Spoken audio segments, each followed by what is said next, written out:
Well, obviously, the negotiations have been going on for a while, so this is not an easy issue.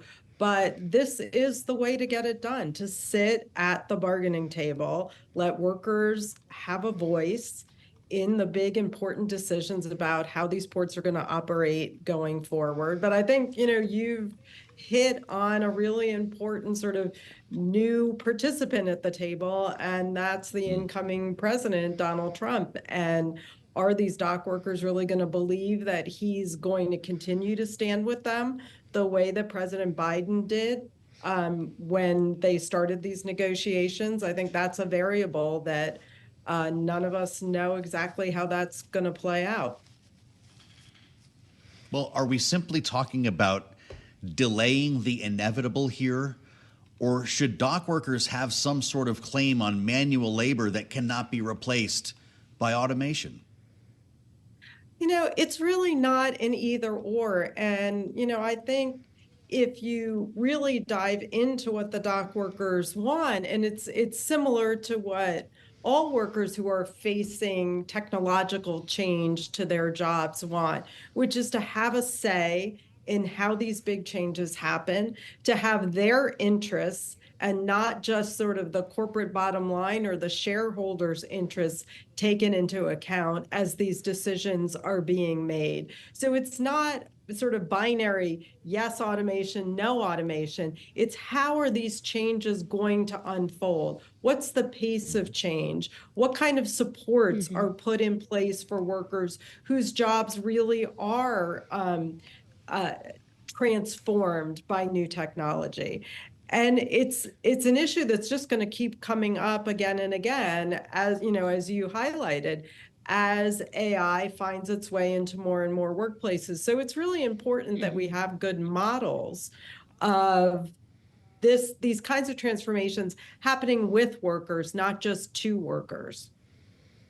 Well, when we consider, though, Sharon, and I take your point about how it doesn't necessarily have to be something binary, that technology can be incorporated while still keeping jobs intact. And yet at some point, isn't the point of greater efficiency to reduce operating costs, like paying more workers to do jobs that machines could do? And I wonder how that has to be balanced here. The idea that if you want to make things more efficient, at some point that could come at the cost of jobs, and how the labor movement as a whole is going to be approaching that. Again, if you look at the history of the labor movement, obviously they have been a part of many technological transformations. So again, it's not a matter of trying to stop increased productivity that can come from technological change.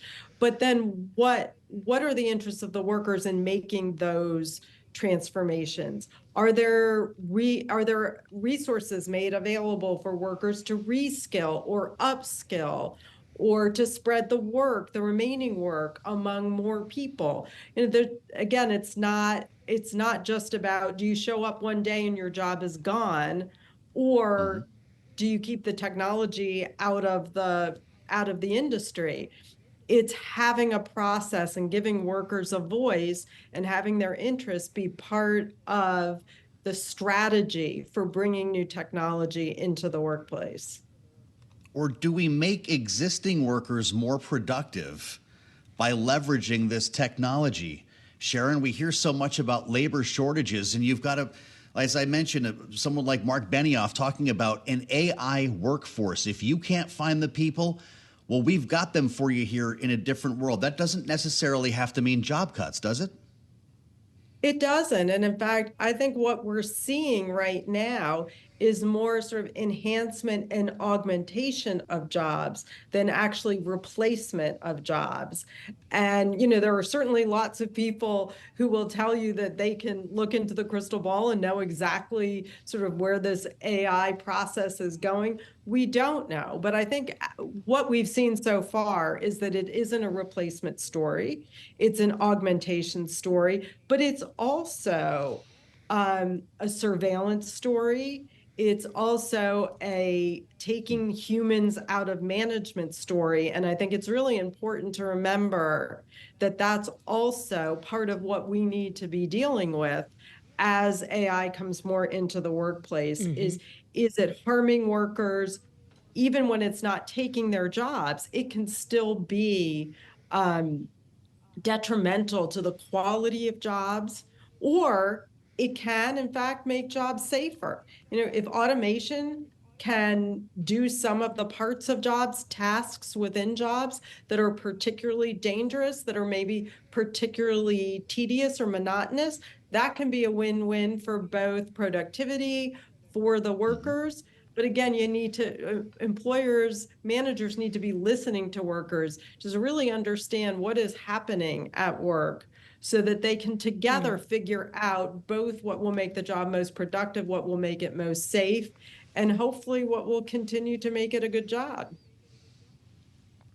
Sharon, as we consider the year ahead of us in 2025, our colleagues have put together a great story out on the wire today from Bloomberg Law that finds 200 large union contracts nearly are set to expire this year, covering more than 1.5 million workers. Is this going to be another red hot labor year as we've experienced recently? I mean, with that many contracts coming up, I think it will be. But, I'm not happy to say I think there's a lot of uncertainty about how those kinds of negotiations are going to unfold because of the change in administrations. We are coming off of, or will be coming off of, towards the end of this month, the most pro-union president in our history.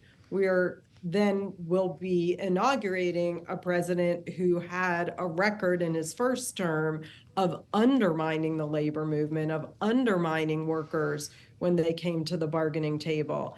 And so I think that, again, it's just added another layer of uncertainty. And I'm very concerned. If you looked at the National Labor Relations Board under Trump in the first administration, this was a National Labor Relations Board which really tried to ratchet back protections for workers at the bargaining table.